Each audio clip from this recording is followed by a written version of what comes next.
ورحمۃ اللہ تعالیٰ وبرکاتہ. نحمده ونصلي على رسوله الكريم. أما بعد أعوذ بالله من الشيطان الرجيم. بسم الله الرحمن الرحيم. إنك لعلى خلق عظيم. آمنت بالله صدق الله مولانا العظيم وبلغنا رسوله النبي الأمين الحكيم الحكيم الكريم ونحن على ذلك لمن الشاهدين والشاكرين والذاكرين والحمد لله رب العالمين.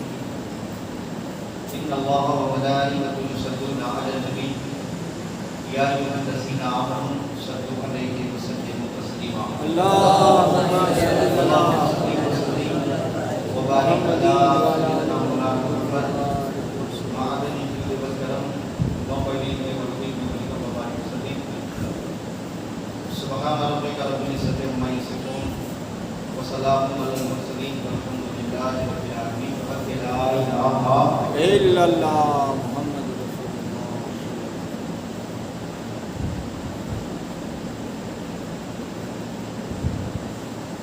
بہت ہی محترم لائق صدر کرام فضیل علوم اسلامیہ بھائی جی کچھ بیان مختلف سیری و شعبہ بیان حضرت علامہ مولانا شاہ سید عابد علی بابا صاحب قادری رسول پاک میں بتا رہے ہوئے ہمارے حاجی ڈاکٹر جیتو بھائی ہوگی حاجی رانا ربو بھائی حاجی وجے راٹھور حاجی ہمارے سنگھ رضی بھائی پرمار ہمارے جامع مسجد کے ساتھی بلی ڈاکٹر پرتاپ سنگھ بھائی اور ہمارے ابراہیم بھائی.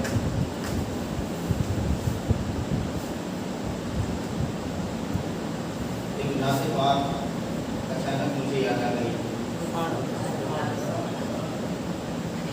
آواز میری اور سماج تمہاری. بڑا ایک عاشقانہ مزاج تھا شاعر کا جس نے عشق رسول اللہ میں ڈوب کر جو نعت لکھی. یہ نعت پاک عالم دنیا میں مقبولیت کا درجہ پا گئی. سبحان اللہ. شعر کی وضاحت اور اس کی تشریح تو نہیں کروں گا کیونکہ کچھ باتیں آپ کے کانوں تک پہنچانی بھی ہیں. وقت کی پابندی کے ساتھ تقریر کو مکمل کرنا ہے.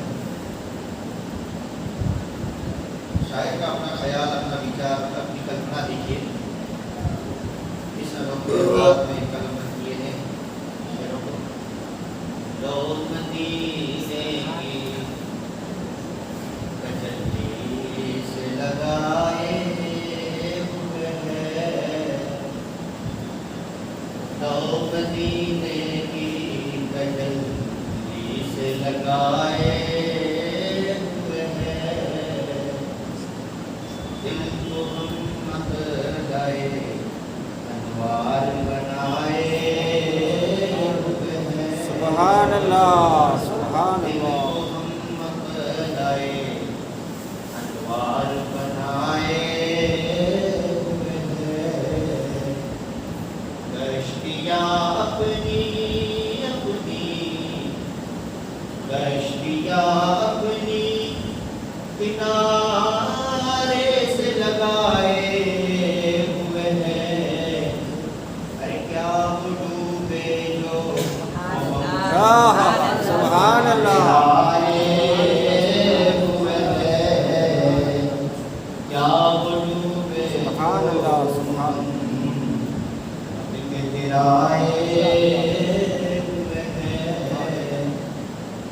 سرکار مدینہ کو جو علم غیب ہے وہ سب جانتے ہیں. اللہ کے نبی صلی اللہ علیہ وسلم کا یہ احسان ہے. باقی لوگ سرکار کی خدمت میں کیسا کیسا بول رہے ہیں شاعر سے سنو. حاضر و ناظر و نور و